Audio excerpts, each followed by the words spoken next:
Hi there, here's a quick video on how to change the battery in your Nissan key fob. You're going to need one of the 2032 batteries. You can get these off Amazon for just a few dollars.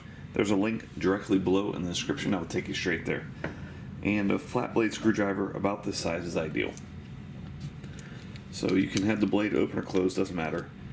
And on the bottom here, there's a little slot right here, and you want to stick in your screwdriver and give that a very firm twist.